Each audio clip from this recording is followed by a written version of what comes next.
1944년 7월 13일 오전 9시 42분, 커티스 그러브 컬렌 병장은 생로 근처에서 오마 브래들리 장군이 지프차에서 내리는 것을 보았습니다. 그는 다음 30초가 3,000대의 미국 전차가 노르망디의 보카주를 돌파할 수 있을지 결정할 것이라는 것을 알았습니다. 그는 29살이었습니다. 자신의 장치를 2주 동안 시험했지만 승인은 받지 못했습니다. 제1군은 6주 동안 노르망디의 해지로를 넘으려다 400대 이상의 샤먼 전차를 잃었습니다. 그 해지로는 단순한 울타리가 아니었습니다. 그것들은 높이 12피트, 두께 4피트의 흙벽이었습니다. 수백 년에 걸친 뿌리 성장이 이 벽을 강화했습니다. 프랑스 농부들은 중세시대부터 경계선을 따라 밭돌을 쌓아두었습니다. 흙이 쌓이고 나무가 자랐습니다. 미국 전차들이 이 오래된 장애물을 넘으려 할 때 그들은 1인치 두께의 차체 하부 장갑을 노출했습니다. 독일의 판저파우스트 팀과 대전차포는 바로 그 지점을 노렸습니다. 대부분의 샤먼 승무원들은 탈출하기도 전에 불에 탔습니다. 제2기갑사단 소속의 컬렌 병장 부대인 102 기병 정찰 비행대는 6월 20일부터 이 해지로를 탐색해왔습니다. 계산은 간단하고 치명적이었습니다. 모든 대대는 약 70대의 전차를 보유했습니다. 사령부는 대대당 4대의 M4 도저 전차를 배정했습니다. 이 전차에는 불도저 날이 장착되어 있었습니다. 도저 전차는 해지로를 뚫고 나갈 수 있었습니다. 그러나 그들은 느렸고 독일 포수들의 우선 표적이었습니다. 6월 6일부터 7월 10일까지 미군은 8마일 내륙으로 진격했습니다. 거두보와 탁 트인 프랑스 시골 사이에는 수천 개의 해지로 밭이 남아 있었습니다. 현재 속도라면 제1군은 20마일을 전진하는데 6개월이 걸릴 것이었습니다. 계획된 돌파 공격인 코브라 작전은 보카주 지형을 통한 신속한 기갑 부대 이동을 요구했습니다. 아무도 이 전술적 문제를 해결하지 못했습니다. 공병들은 해지로 바닥에 폭발물을 채워 넣으려고 했습니다. 폭발은 흙벽을 거의 손상시키지 못했고 독일 포병대의 주의를 끌었습니다. 일부 승무원들은 추가 보호를 위해 여분의 궤도 연결고리를 전차 차체에 용접했습니다. 이것은 기관총 사격에는 도움이 되었습니다. 그러나 10야드 거리에서 발사된 판저파우스트에는 아무런 효과가 없었습니다. 다른 승무원들은 전속력으로 해지로를 들이받으려 했습니다. 샤먼 전차들은 500년 된 다져진 흙과 뿌리 속으로 코부터 박히고 말았습니다. 컬렌 병장은 독일 해변 장애물을 사용하려 3일 동안 자신의 해결책을 만들었습니다. 이 장애물들은 체코 고슴도치라고 불렸습니다. 3개의 철도 빔을 잭 모양으로 용접한 것이었습니다. 독일군은 침공 해변에 수천 개를 심어 상륙정의 선체를 찢어놓으려 했습니다. 미국 공병들은 토치로 그것들을 잘라내고 강철을 비축했습니다. 컬렌 병장은 2인치 두께의 고슴도치 강철 4조각을 가져와 경전차의 전면 장갑판에 용접했습니다. 갈키는 35도 각도로 앞으로 기울어져 있었습니다. 전차가 해지로를 들이받았을 때 강철 갈키는 넘어가려 하지 않고 바닥을 파고들었습니다. 전차는 뚫고 나갔습니다. 차체 하부가 노출되지 않았습니다. 그는 경전차로 이 장치를 7번 시험했습니다. 7번 모두 성공적으로 돌파했습니다. 그때 제2기갑사단의 시드니 빙햄 소령이 완전 중량 샤먼 전차로 시험을 명령했습니다. 샤먼 전차는 33톤으로 경전차의 15톤보다 2배 이상 무거웠습니다. 더 큰 충격력은 갈키가 전면 장갑판에서 뜯겨나가거나 전차가 앞으로 뒤집힐 수 있음을 의미했습니다. 747 전차 대대의 찰스 그린 중위가 자신의 승무원들과 함께 자원했습니다. 그들은 7월 11일 그린 중위의 샤먼 전차에 4개의 갈키 조립품을 용접했습니다. 이 장치의 무게는 320파운드였습니다. 7월 12일 첫 번째 시험 운행이 성공했습니다. 4번의 추가 시험도 성공했습니다. 갈키는 견고하게 버텼습니다. 소식은 브래들리 장군의 사령부에 전해졌습니다. 그는 7월 13일 개인 시연을 명령했습니다. 브래들리 장군은 200야드 떨어져 있는 해지로를 가리켰습니다. 그것은 높이 12피트였고 요새 벽만큼 두꺼웠습니다. 42일 동안 미군 장갑차를 멈춰 세웠던 종류였습니다. 그린 중위는 전차장 해치로 들어갔습니다. 그의 포수 프랭크 여버 병장은 포탑을 밀봉했습니다. 운전병이 엔진을 시동 걸었습니다. 컬렌 병장은 브래들리 장군 앞에 서서 샤몬 전차가 목표 해지로에서 50야드 떨어진 곳에 자리 잡는 것을 지켜보았습니다. 무선으로 그린 중위의 목소리가 들렸습니다. 해지로 돌파 시한 준비가 완료되었습니다. 브래들리 장군은 쌍안경을 들어 올렸습니다. 진행하세요. 샤몬 전차가 가속했습니다. 시속 25마일이었습니다.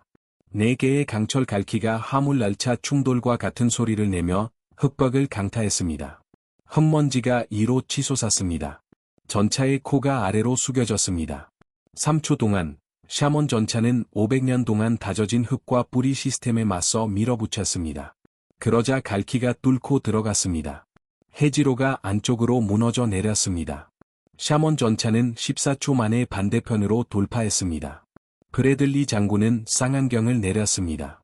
그는 틈으로 걸어가 찢어진 흙을 만졌습니다.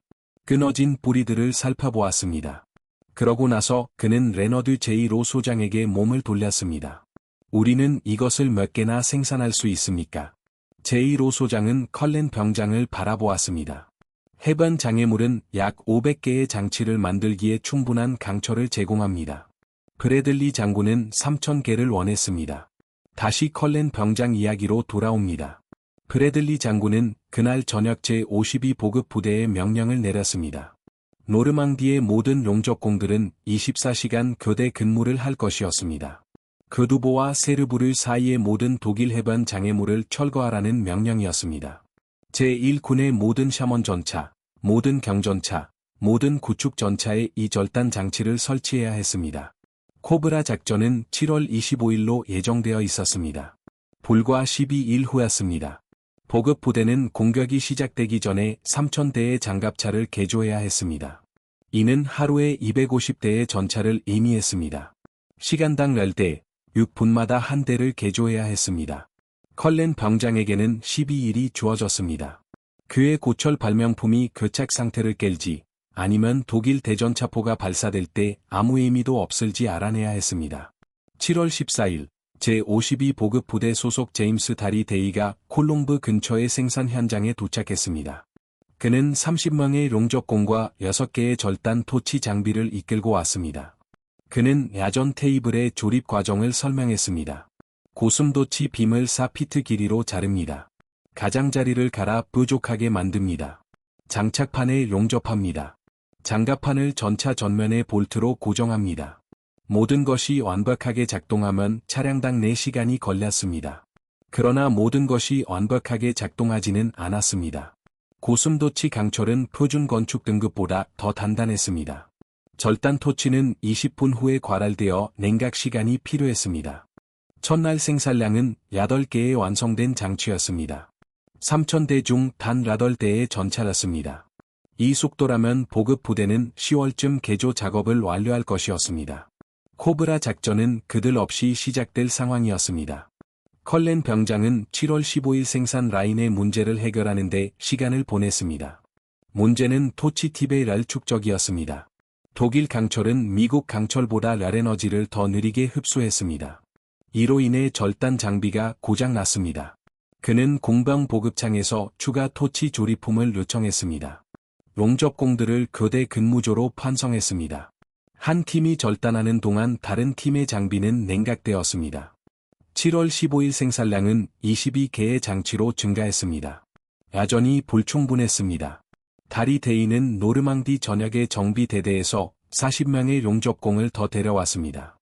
7월 17일까지 하루 생산량은 38개의 장치에 도달했습니다. 계산은 여전히 가혹했습니다. 3,000대의 전차를 하루에 38대씩 개조하면 총 79일이 걸렸습니다. 코브라 작전은 8일 후에 시작될 예정이었습니다. 용접 과정에서 또 다른 문제가 드러났습니다.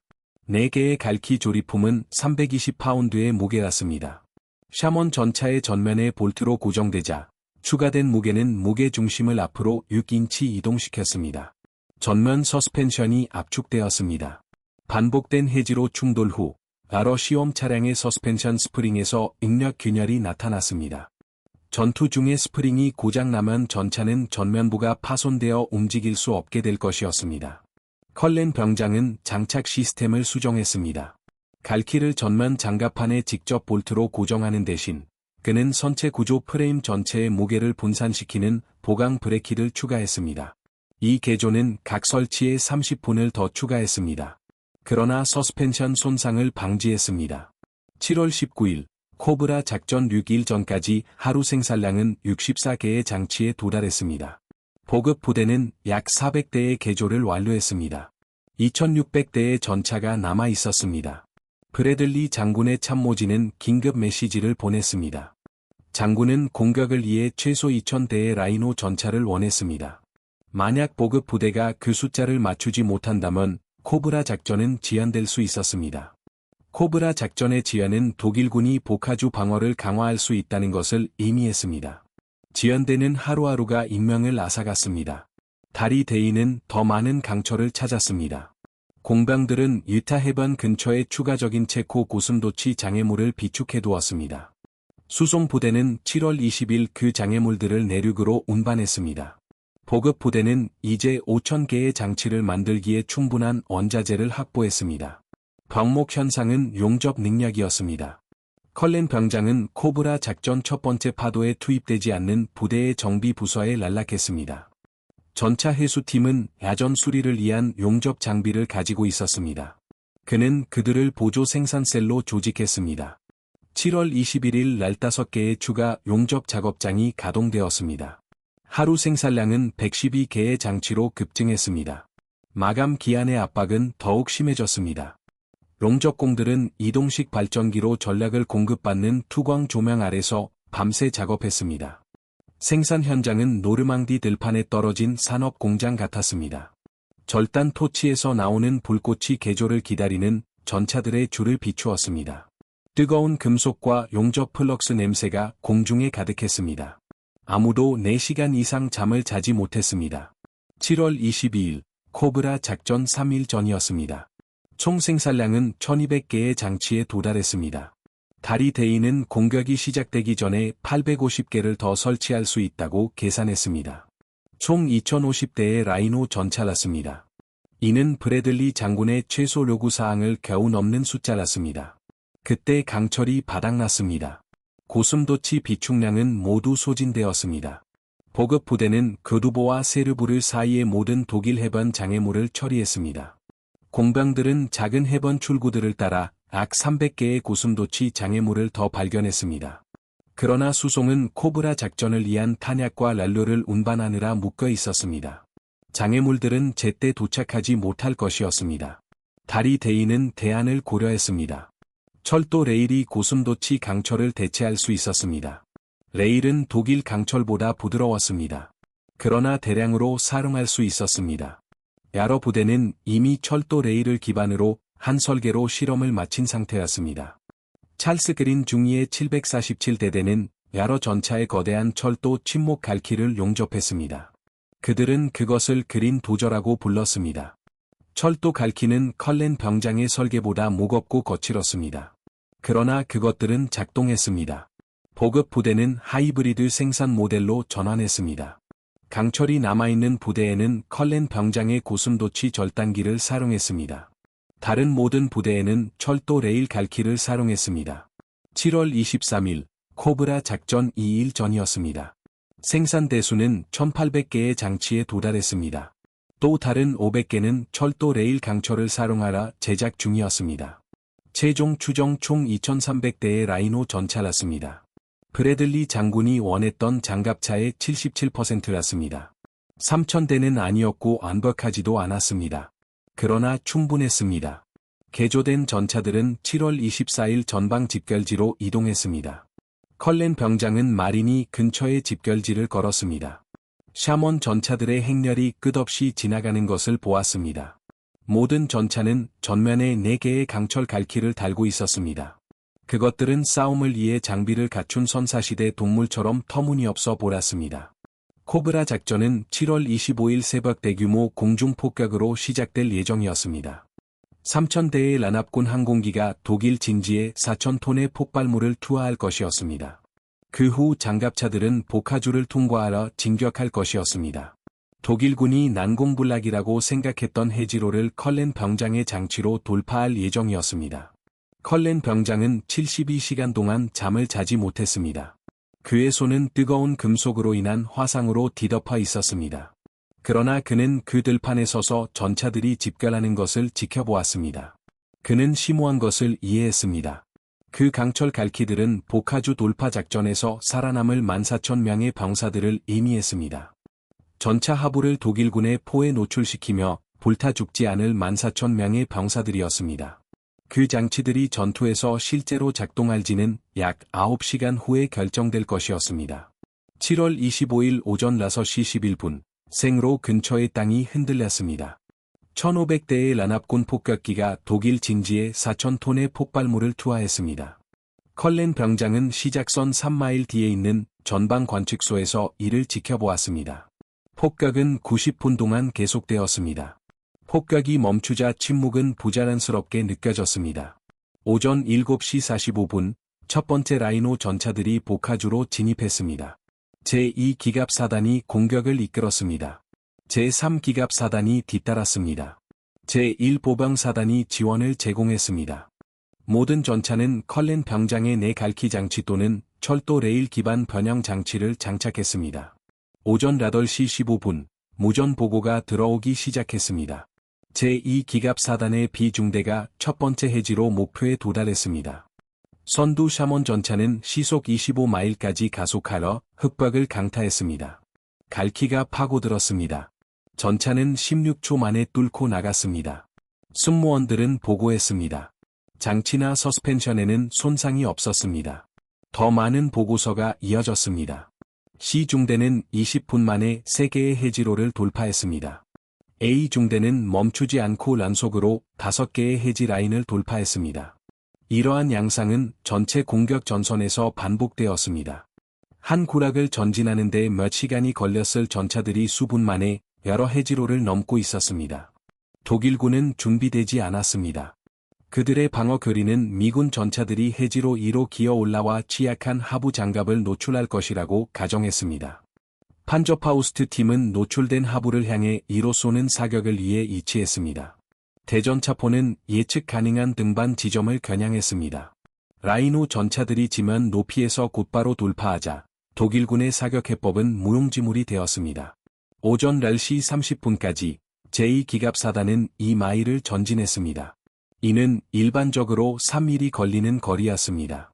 제3기갑사단도 비슷한 진전을 보고했습니다. 보카주 방어망은 지형적 이점이 사라지면서 붕괴되고 있었습니다. 6주 동안 전차들을 멈추게 했던 해지로들은 이제 전진을 15초 지연시키는 장애물에 불과했습니다. 하지만 이 장치들이 완벽하지는 않았습니다. 오전 11시경부터 고장 보고가 들어오기 시작했습니다. 741 전차대대의 샤몬 전차 한 대가 매설된 석조 기초가 있는 해지로를 강타했습니다. 충격으로 강철 갈고리들이 뒤로 구부러졌습니다. 전차는 앞으로 나아갈 수도 후진할 수도 없었습니다. 승무원들은 기관총 사격 아래에서 차량을 버렸습니다. 탈출 과정에서 2명이 사망했습니다. 오전 11시 20분에 또 다른 고장이 발생했습니다. 경전차의 강철 갈고리들은 울타리 밑에 숨겨진 철제 기둥을 치자 완전히 부러져 나갔습니다. 전차장 보고에 따르면 장치가 찢어져 떨어져 나가면서 선수판의 일부도 함께 떨어져 나갔습니다. 그 전차는 전투력은 있었지만 더 이상 해지로를 돌파할 수 없었습니다. 정오에 세 번째 고장이 발생했습니다. 철도 갈고리가 장착된 구축전차 한 대가 시속 30마일로 해지로를 너무 빠르게 강타했습니다. 충격으로 장착 브레이크이 휘어졌습니다. 강철 갈고리들은 앞으로 뒤틀리면서 오른쪽 궤도를 막아버렸습니다. 차량은 움직일 수 없게 되었습니다. 고장률은 대략 4%였습니다. 100번의 시도 중 4번의 돌파 실패가 있었습니다. 치명적인 것은 아니었지만 상당한 숫자였습니다. 2300대 전차 중 4%는 코브라 작전 중 92대의 장치가 고장 날 것이라는 의미였습니다.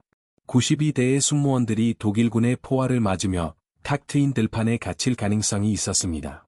컬렌은 관측소에서 무전 교신을 감시했습니다. 대부분의 보고는 긍정적이었습니다. 전차들은 D-Day 이후 그 어느 때보다 빠르게 전진하고 있었습니다. 그러나 그러한 고장 보고서들은 그를 계속 괴롭혔습니다. 4%, 이는 92대의 전차에 해당했습니다. 또한 460명의 병력을 의미했습니다. 오후 1시 30분에 모든 것을 바꾸는 보고가 들어왔습니다. 제3기갑사단 예하 대대 하나가 내륙 4마일 지점에 있는 마리니 생질 도로에 도달했습니다. 6시간 만에 4마일을 진격했습니다. 이 같은 거리를 6월에는 2주가 걸렸습니다.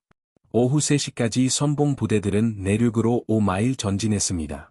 독일군은 새로운 방어선을 충분히 빨리 구축할 수 없어 후퇴하고 있었습니다.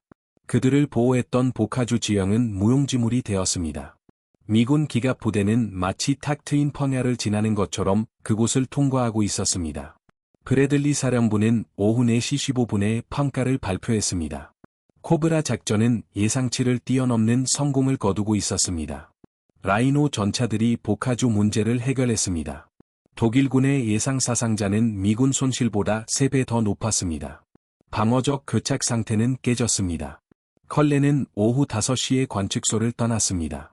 그는 콜롬브의 생산시설로 다시 운전해 갔습니다. 용접 작업장들은 이제 버려져 있었습니다. 모든 전차들은 전선으로 이동했습니다. 들판은 잘린 강철 조각과 타버린 토치 팁을 제외하고는 텅 비어 있었습니다. 그는 지프 후드에 앉아 일어난 일을 정리하려 했습니다. 3주 전 식량 상자 위에 그린 스케치였습니다. 해변 장애무롱 강철이 전차 선수판에 용접되었습니다. 이제 노르망디 전선 전체가 움직이고 있었습니다.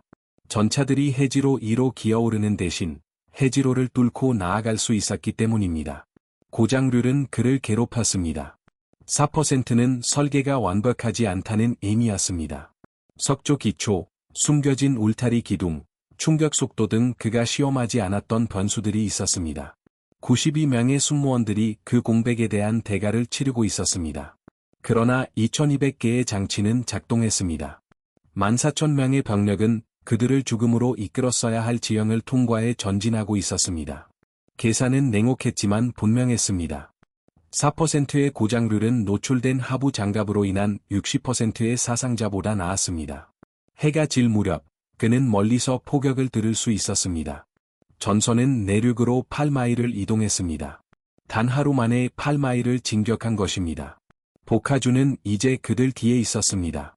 7월 26일, 브래들리 사령부는 추가 해지 쿼터 생산 명령을 내렸습니다. 보카주를 넘어 전진하는 부대들은 프랑스 내륙에서 흩어져 있는 해지 라인들을 마주하고 있었습니다. 이 장치들은 여전히 유용했습니다. 병기대는 남아있는 철도 강철을 사용하러 500개의 장치를 추가로 생산할 승인을 받았습니다. 7월 28일까지 개조된 전차의 생산량은 2,850대에 달했습니다. 이는 제1군 기갑 차량의 대략 60%에 해당했습니다. 나머지 40%는 장치를 장착할 수 없는 특수 차량이거나 예비 병력이었습니다. 지리적 확산은 놀라웠습니다. 제2기갑사단은 생로에서 쿠탕스까지 라이노 전차를 사용했습니다. 제3기갑사단은 마리니에서 아브랑슈까지 이들을 사용했습니다. 제1보병사단은 모르탱 반격 작전 중에 이들을 배치했습니다. 제4기갑사단은 7월 30일에 장치를 받았고 브리타니를 향해 전진하며 이들을 사용했습니다. 다양한 부대들이 기본 설계를 개조했습니다. 747 전차대대는 무거운 철도 갈고리를 선호했습니다. 제2기갑사단은 코울린의 더 가벼운 고순도치형 강철 버전을 표준화했습니다. 일부 구축전차 부대들은 포탑 회전을 유지하기 위해 더 짧은 새 갈고리 버전을 용접했습니다. 강전차 승무원들은 무게를 줄이기 위해 두 갈고리 버전을 사용했습니다. 정비 부대는 야전 수리 절차를 개발했습니다. 구부러진 갈고리들은 유압잭으로 곧게 펼 수 있었습니다. 부러진 용접부는 30분 안에 재롱접할 수 있었습니다. 안전이 파괴된 장치들은 예비 갈고리가 있으면 2시간 안에 교체될 수 있었습니다. 콜롬브의 생산시설은 수리기지로 바뀌어 손상된 장치들을 처리하고 서비스에 복구시켰습니다. 전술적 영향은 해지로 돌파를 넘어섰습니다. 독일군 부대는 방어 진지를 구축할 수 없어 더 빠르게 후퇴했습니다. 기갑사단들은 센강을 향해 철수했습니다. 미군 기갑 부대는 8일 만에 40마일을 전진했습니다. 독일군 부대가 포위망에서 벗어날 수 없었기 때문에 팔레즈 포위망이 형성되었습니다. 라이노 전차들은 보카주 지형을 통한 후퇴 경로를 차단했습니다. 생포된 독일 장교들의 정보 보고서는 그들의 관점을 드러냈습니다.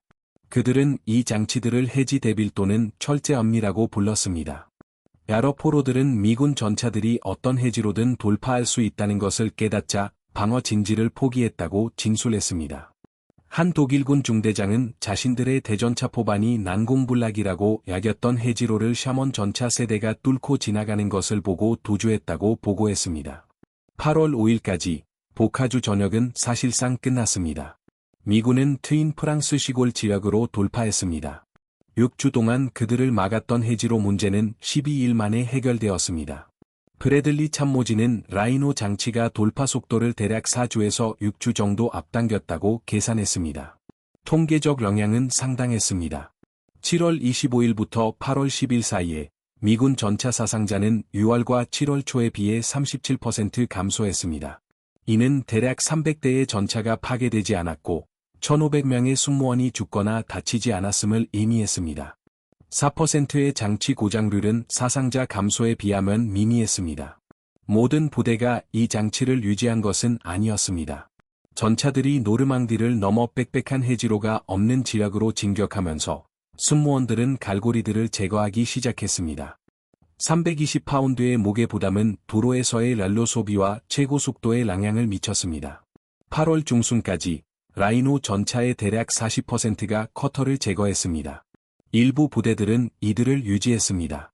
제4기갑사단은 9월까지 이 장치들을 유지했으며 프랑스 동부에서 가끔 해지로 지형을 만났습니다.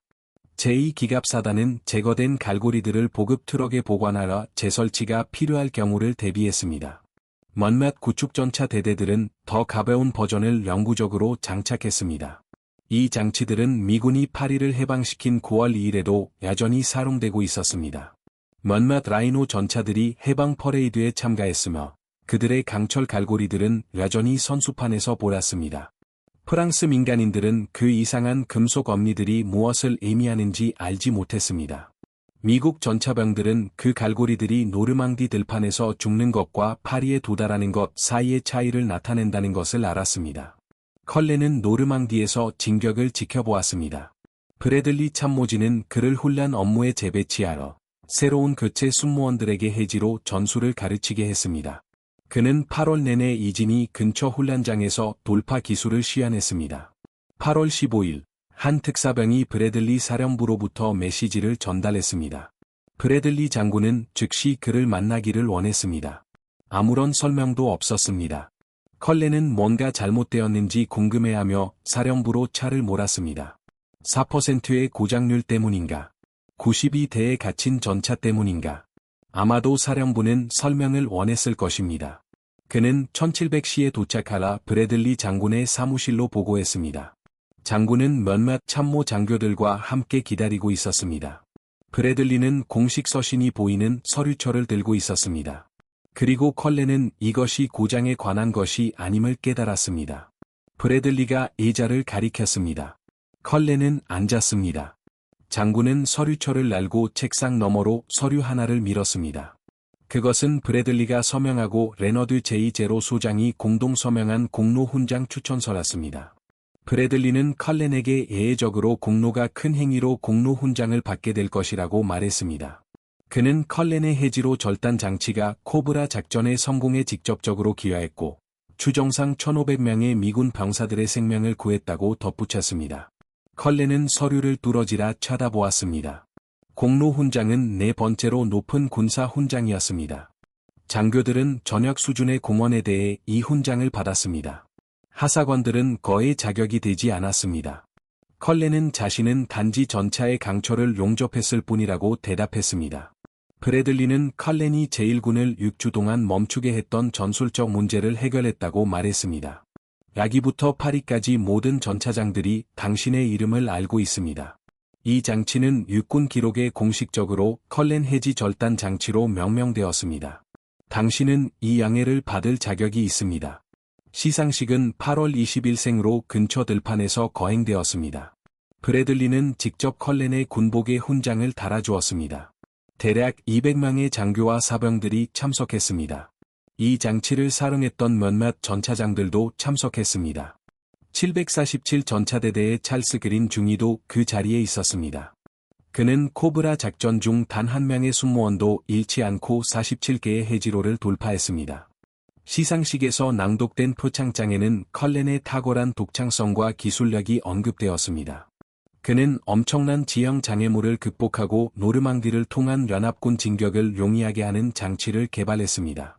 표창장에는 2850개의 장치 생산과 추정되는 사상자 감소도 명시되었습니다. 이 수상 소식은 다른 연합군에게도 전달되었습니다. 영국 전차 부대들은 이 장치의 기술 사양을 요청했습니다. 영국군 제21 집단군은 대략 300개의 유사한 설계를 생산했습니다. 그들은 이들을 라이노 대신 갈고리라고 불렀습니다. 캐나다 기갑사단은 자신들의 해변 구락에서 해수한 독일 강철을 사용하여 200개의 장치를 제작했습니다. 소련은 랜드리스 채널을 통해 기술 도면을 받았지만 이 설계를 채택하지는 않았습니다. 소련 전차 교리는 지형 적응보다는 압도적인 화력을 강조했습니다. 그들은 보카주 유양의 문제를 장애물이 사라질 때까지 포격을 집중하여 해결했습니다. 컬렌 장치는 9월까지 훈련 교범에 등장했습니다. 포트녹스에 있는 육군 기갑학교는 해지로 돌파 기술을 교육 과정에 추가했습니다. 새로운 전차 승무원들은 전술 교리를 배웠습니다. 시속 25마일로 접근합니다. 해지로의 기초부를 강타합니다. 15초 동안 전진 운동량을 유지합니다. 반대편을 정리합니다. 진격을 계속합니다. 아전 개조는 1944년 가을 내내 계속되었습니다. 일부 승무원들은 더 나은 지만 침투를 위해 갈고리에 강철 이빨을 추가했습니다. 다른 승무원들은 갈고리가 매설된 장애물에 걸리는 것을 방지하기 위해 경사진 편향판을 용접했습니다. 몇몇 혁신적인 승무원들은 필요 없을 때 접을 수 있는 접이식 버전을 만들었습니다. 이 장치들은 노르망디 이후 제한적으로 사용되었습니다. 보카주를 넘어선 지형은 특수 돌파 장비를 필요로 하지 않았습니다. 10월까지 대부분의 부대들은 갈고리들을 제거하고 보관했습니다.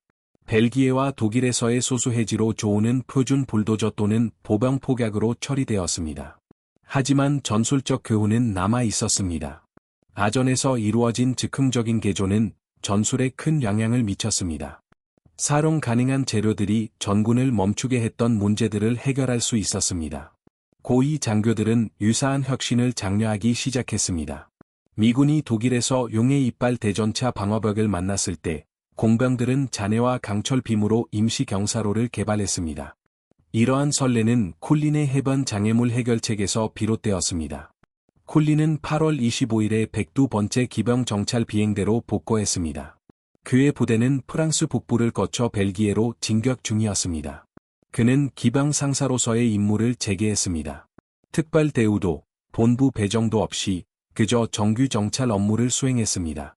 그는 9월과 10월 내내 전투 작전에 참여했습니다. 그의 부대는 11월에 독일로 진입했습니다. 전쟁은 계속되었습니다. 그 시점에는 라이노 전차들이 대체로 잊혔습니다. 새로운 문제들은 새로운 해결책을 요구했습니다. 보카주 지역은 전선에서 600m 후방에 있었습니다. 102번째 기병대는 1945년 4월에 엘베강에 도달했습니다. 독일은 5월 8일에 항복했습니다. 쿨린은 3년 동안 전투에 복무했습니다. 그는 30살이었습니다. 전쟁은 끝났습니다. 그는 1945년 6월에 미국으로 돌아와 제대 서류를 받았습니다. 그의 복무 기록에는 공로 훈장이 기재되어 있었습니다. 보카주 절단기 개발에서의 그의 역할도 마찬가지였습니다. 그러나 민간 생활은 전시 혁신에 관심이 없었습니다. 그는 직업이 필요했습니다. 쿨린이 귀국 후 어떻게 되었는지는 그의 공헌이 역사 속으로 사라질지 아니면 기억될 것인지를 결정했습니다. 쿨린은 1945년 7월에 뉴저지주 크랜퍼드로 돌아왔습니다. 그는 9월에 버니스 엘라이트와 결혼했습니다. 그들은 뉴욕시로 이주했고 쿨린은 주류 회사인 셀리 인더스트리스에서 일자리를 찾았습니다. 그 직업은 전차나 군사공학과 전혀 관련이 없었습니다. 그저 민간 생활을 재건하려는 한 남성을 위한 평범한 고령이었습니다. 보카주 절단기 이야기는 그를 따라다녔습니다. 지역 신문들은 노르망디의 교착 상태를 깬 장치를 발명한 크랜퍼드 상사에 대한 기사를 실었습니다. 크랜퍼드 시티즌 앤 크로니클지는 콜린이 아직 프랑스에 있던 1944년 9월 7일에 특집 기사를 게재했습니다. 그 기사는 그가 그의 계획을 대의들에게 어떻게 몰아주었는지, 그리고 브래들리 장군이 그것을 혁명적이라고 불렀다고 설명했지만, 전국적인 인지도는 제한적이었습니다. 전쟁은 1945년 내내 계속되었습니다. 다른 혁신들과 전투들이 뉴스 보도를 지배했습니다. 원자폭탄, 유럽에서의 승리, 일본에서의 승리 등입니다. 1944년 7월의 한 전차 개조는 락사적 각주 자료가 되었습니다. 브래들리 장군이 그것을 바꿨습니다. 그는 1951년에 해고록인 어 솔저스 스토리를 출판했습니다. 그 책은 보카주 문제와 콜린의 해결책에 대한 상세한 설명을 담고 있었습니다. 브래들리는 그 장치가 너무나 터무니없이 간단하여 5주 이상 동안 군대를 당황하게 했다고 썼습니다. 그는 콜린의 이름을 명시하라 공로를 인정했고 7월 13일의 시안을 지켜보았다고 설명했습니다. 그 해고록은 새로운 관심을 불러일으켰습니다. 군사 락사가들은 콜린 장치를 전략적 문제들을 해결하는 아전 혁신의 한 예시로 인용하기 시작했습니다. 1953년에 출판된 유럽 전선에 대한 미 육군의 공식 락사는 보카주 절단기와 코브라 작전에 미친 그들의 랑양에 대해 여러 단락을 할애했습니다. 그러나 콜린 자신은 군사 락사계 내부에서는 비교적 알려지지 않은 상태로 남아 있었습니다. 그는 1950년대 내내 셀리 인더스트리스에서 일했습니다. 그는 미국 혁명의 아들들 회원이었습니다.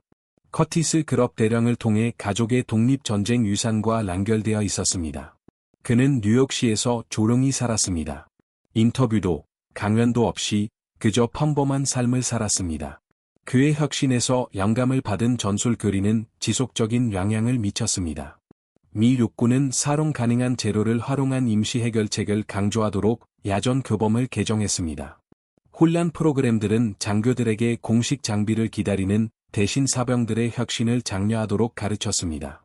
상사가 전략적 문제를 해결할 수 있다는 개념은 제도화되었습니다. 북대서양 조약기구군도 유사한 접근 방식을 채택했습니다. 영국, 캐나다, 프랑스 육군은 자체적인 아전 개조 규약을 개발했습니다. 소련은 보카주 절단기 자체를 거부했음에도 불구하고 하급 지휘관들에게 더 많은 전술적 유연성을 허용하기 시작했습니다. 노르망디에서 세워진 선례들은 냉전 시대 군사 교리에 영향을 미쳤습니다. 실제 장치들은 대부분 사라졌습니다. 먼맷 라이노 전차는 박물관에 보존되었습니다. 포트녹스에 있는 특허 박물관은 원래의 보카주 갈키가 장착된 샤먼 전차를 전시했습니다. 뉴올리언스에 있는 국립 제2차 세계대전 박물관은 나중에 유사한 예시를 입수했지만 2850개의 장치 대부분은 폐기되거나 분실되었습니다. 공학 원리들은 살아남았습니다. 현대 전투 공병들은 콜린의 장치를 신속한 야전 적응 사례 연구로 분석합니다.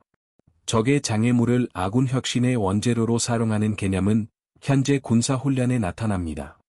이라크와 아프가니스탄의 미 육군 공병들은 급조폭발물 대응 장비를 개발할 때 유사한 사고방식을 적용했습니다.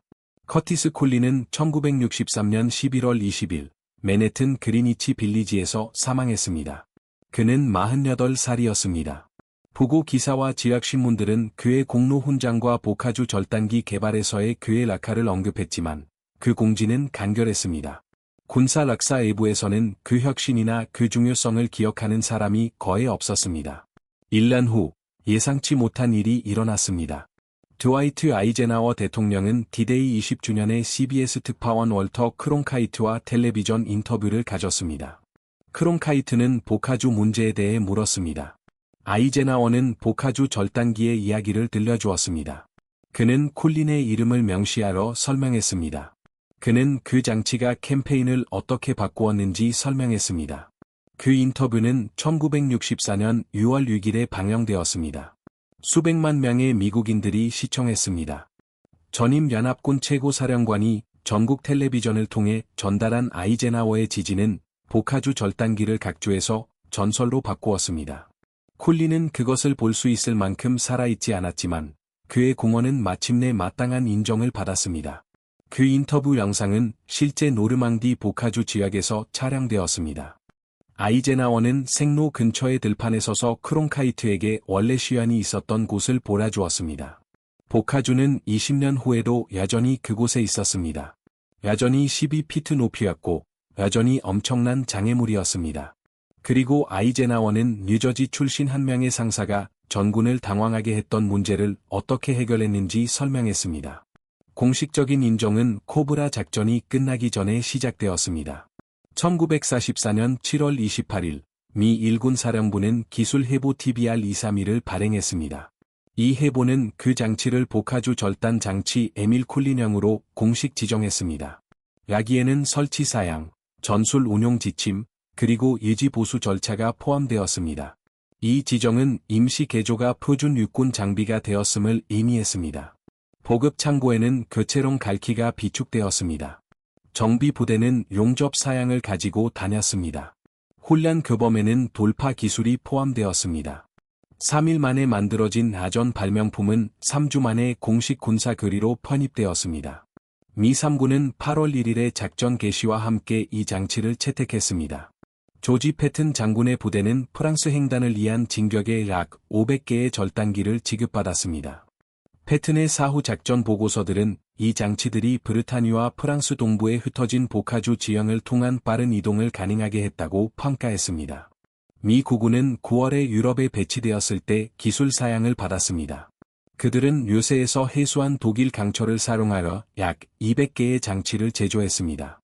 이 생산은 노르망디 해변이 아닌 전방 보급창에서 이루어졌습니다. 이는 강철과 용접 장비가 있는 곳이라면 어디든 이 개념이 복제될 수 있음을 증명했습니다. 영국 21군 집단은 8월 5일에 미국 기술 지원을 공식적으로 요청했습니다. 영국 공병들은 컬럼비아의 생산시설을 방문하여 설계를 연구했습니다. 그들은 갈키 장치 마크 1이라는 자체 번영을 만들었습니다. 캐나다군은 장애물 절단기 임시형 A라고 지정된 유사 장비를 개발했습니다. 연합군 원정 최고사령부는 8월 15일에 혁신적인 아전 공학에 대한 표창장을 발행했습니다. 이 표창장은 보카주 절단기를 작전 문제를 해결한 사병 주도의 한 예시로 인용했습니다.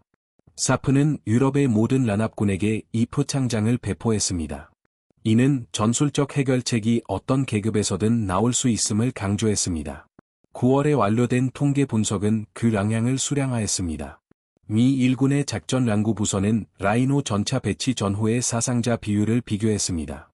전차 손실은 교전당 8.3%에서 4.7%로 감소했습니다. 승무원 사상자는 37% 감소했습니다. 보카주 지형을 통과하는 데 필요한 시간은 73% 감소했습니다. 경제적 계산도 마찬가지로 중요했습니다. 파괴된 샤몬 전차 한 대당 1944년 통화로 약 6만 3천 달러가 들었습니다.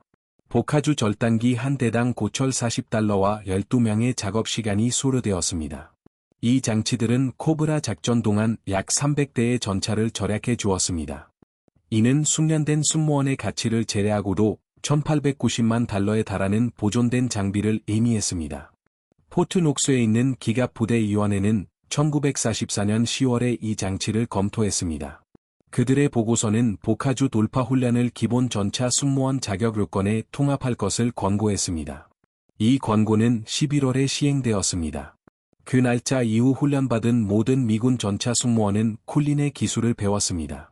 아전 교범 FM1733인 기갑대대는 1944년 12월에 업데이트되었습니다. 이 업데이트에는 임시 절단 장치를 사용한 장애물 돌파에 대한 전체 장이 포함되었습니다. 도표들은 적절한 갈키 설치를 몰아주었습니다. 전술 섹션들은 돌파 절차를 설명했습니다. 정비 섹션들은 야전 수리를 다루었습니다. 이 교리는 기갑 부대 너머로 확산되었습니다. 전투 공방 훈련은 적의 장애물을 원재료로 사용하는 개념을 통합했습니다. 보병 장교들은 기갑 부대를 지원하기 위한 적절한 돌파 지점을 식별하는 법을 배웠습니다. 포병 전방 관측병들은 보카주 돌파 작전 중 화력을 어떻게 조정할지 연구했습니다. 장기적인 효과는 냉전 교리로까지 이어졌습니다. 중부 유럽에서의 잠재적 전투 계획을 개발하는 북대서양 조약기구군 NATO는 보카주 캠페인을 광범위하게 연구했습니다. 바르샤바 조약기구의 방어 교리는 북대서양 조약기구군이 유사한 임시 돌파 장비를 사용할 것을 예상했습니다. 1950년대의 소련 군사 간행물들은 쿨린 장치를 자본주의 군사 유연성의 한 예시로 언급했습니다. 미 육군 전투연구소는 1953년부터 보카주 절단기를 교육 사례로 사용했습니다.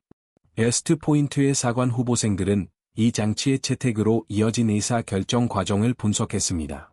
사병 리더십 과정에서는 적절한 주도권만 있다면 어떤 계급에서도 전술적 문제들을 해결할 수 있다고 가르쳤습니다. 1960년까지 보카주 절단기는 북대서양 조약기구군 전체의 16개에 달하는 다양한 군사훈련 커리큘럼에 등장했습니다. 그 혁신을 연구한 총 병사의 수는 5만 명을 넘어섰습니다. 한 명의 상사의 스케치가 캠페인을 바꿀 수 있다는 개념은 제도화된 군사 지식이 되었습니다. 그러나 커티스 쿨린은 그러한 수업을 가르치지 않았습니다. 그러한 강연을 하지도 않았습니다. 그의 이름이 새겨진 교리 교범을 보지도 못했습니다. 그는 셀리 인더스트리스에서 일하며 뉴욕에서 조용히 살다가 1963년에 사망했습니다. 아이젠하워의 텔레비전 인터뷰가 그를 유명하게 만들기 18개월 전이었습니다. 그의 공헌이 군사계를 넘어 기억될지 아니면 대부분의 전시 혁신들을 집어삼키는 망각 속으로 사라질지에 대한 의문이 남았습니다. 커티스 쿨린의 발명품이 남긴 현대적 유산은 세 곳에 존재합니다. 박물관 전시물, 군사교리, 그리고 전차 함수에 용접된 4개의 강철 갈키 덕분에 살아남은 참전 용사들의 기억입니다. 켄터키주 포트녹스에 있는 특허 박물관은 원래의 쿨린형 보카주 절단기가 장착된 M4 샤먼 전차를 전시하고 있습니다. 안내판은 보카주 문제와 뉴저지 출신 상사가 독일 해변 장애물 강철을 사용하여 어떻게 그 문제를 해결했는지 설명합니다. 매년 약 3만 명의 방문객이 이 전시를 관람합니다. 뉴올리언스에 있는 국립 제2차 세계대전 박물관은 2007년에 유사한 샤먼 전차를 입수했습니다. 그들의 전시물에는 컬럼비아의 생산 라인 사진과 브래들리의 원래 대량 생산 명령 사본이 포함되어 있습니다. 상호작용하는 디스플레이들은 방문객들이 갈키 뒤에 숨겨진 공학 원리를 이해하도록 돕습니다. 노르망디에 있는 미제 디 데바르크망 박물관은 미군 야전 혁신에 전념하는 작은 섹션을 가지고 있습니다. 그들은 실제 보카주를 전시합니다. 생로 근처에 버려진 탱크에서 커터날들이 회수되었습니다. 프랑스 방문객들은 종종 그것들의 중요성을 알아보지 못합니다. 하지만 미국 참전용사들은 알아봅니다. 그러나 가장 중요한 유산은 박물관에 있는 것이 아닙니다. 그것은 군사 교리에 남아 있습니다. 모든 현대 군대는 컬렌이 시연했던 원리를 가르칩니다. 전략적 문제는 가롱한 재료와 전술적 주도권, 그리고 15초의 용기로 해결될 수 있습니다. 그 교훈은 80년 동안 장비 개발, 훈련 규약, 그리고 지휘 철학에 영향을 미쳤습니다. 해지로 커터의 원리는 이라크에서 나타났습니다. 당시 병사들은 즉석에서 장갑을 보호하기 위해 험비 차량의 고철을 용접했습니다. 이것은 아프가니스탄에서도 나타났습니다. 그때 엔지니어들은 현장에서 제작한 부품들을 사용하여 지뢰 방지 차량을 개조했습니다. 이 원리는 병사들이 예상치 못한 전술적 문제에 직면할 때마다 나타납니다. 그들은 공식 장비를 기다리지 않고 해결책을 만듭니다. 커티스 컬렌의 묘지는 뉴저지에 있습니다. 묘비에는 그의 군 복무와 공로 훈장이 언급되어 있습니다. 하지만 해지로 커터는 언급되어 있지 않습니다. 그 묘지를 걷는 대부분의 사람들은 그가 누구인지, 그가 무엇을 했는지 알지 못합니다. 그러나 그의 발명 덕분에 1500명의 병사들이 노르망디에서 고향으로 돌아왔습니다. 그 병사들에게는 자녀가 있었습니다. 그 자녀들에게도 자녀가 있었습니다. 1944년 7월, 커티스 컬렌이 해변의 고철을 탱크에 용접했기 때문에 오늘날 살아있는 사람들의 수는 헤아릴 수 없습니다. 그 수는 수천 명, 어쩌면 수만 명에 달합니다. 그는 그것을 결코 알지 못했습니다. 그는 자신의 공헌이 각주에 불과하다고 생각하며 죽었습니다. 그는 평범한 직업을 가졌고 조롱한 삶을 살았습니다. 그는 인정을 구하지 않았고 회고록을 쓰지도 않았으며 인터뷰를 하지도 않았습니다. 그는 크랜포드 출신의 한 하사관이었습니다. 그는 문제를 보고 해결했습니다. 102번째 기병정찰 비행대의 마지막 생존 대원은 2019년에 사망했습니다. 그의 부고에는 커티스 컬렌과 함께 복무했음이 언급되었습니다. 그 참전용사는 첫 번째 해지로 돌파를 지켜본 것을 기억했습니다. 그는 노르망디에서 살아남았다는 것을 확신했던 순간이라고 말했습니다. 그것이 진정한 유산입니다. 훈장이나 박물관 전시물, 거리 매뉴얼이 아닙니다. 그 유산은 생명으로 측정됩니다. 1500명의 병사들이 샤먼 탱크에서 불타 죽지 않았습니다. 1500가구의 가족들이 아들과 남편, 그리고 아버지를 되찾았습니다. 그것은 노르망디 해변에서 고초를 응시하는 한 하사관에게서 시작되었습니다. 그는 그 독일 장애물들을 미국 탱크에 롱접하면 무엇이 될 수 있을지 상상했습니다. 이 이야기가 저희를 감동시켰던 것처럼 여러분을 감동시켰다면 좋아요 버튼을 눌러주세요. 모든 좋아요는 유튜브에게 이 이야기를 더 많은 사람들에게 보여달라고 말합니다. 구독하고 알림을 켜세요. 저희는 매주 먼지 쌓인 기록 보관소에서 잊혀진 이야기들을 찾아내고 있습니다. 고철과 롱기, 그리고 15초의 천재성으로 생명을 구했던 하사관들과 정비공들, 평범한 병사들의 이야기입니다. 이것이 진정한 사람들의 진정한 영웅심입니다. 지금 바로 댓글을 남겨서 어디에서 시청하고 있는지 알려주세요. 텍사스, 독일, 호주, 일본에서 시청하고 계신가요? 저희 커뮤니티는 전 세계에 걸쳐 있습니다. 여러분은 단순한 시청자가 아닙니다. 이 기억들을 살아있게 하는데 동참하고 있습니다. 여러분의 이치를 알려주세요. 가족 중에 군 복무한 분이 있다면 알려주세요. 단지 여러분이 여기에 있다는 것을 알려주세요. 시청해주셔서 감사합니다. 커티스 컬렌이 침묵 속으로 사라지지 않도록 해주셔서 감사합니다. 이 병사들은 기억될 가치가 있습니다. 그리고 여러분이 그 일이 일어나는 것을 돕고 있습니다.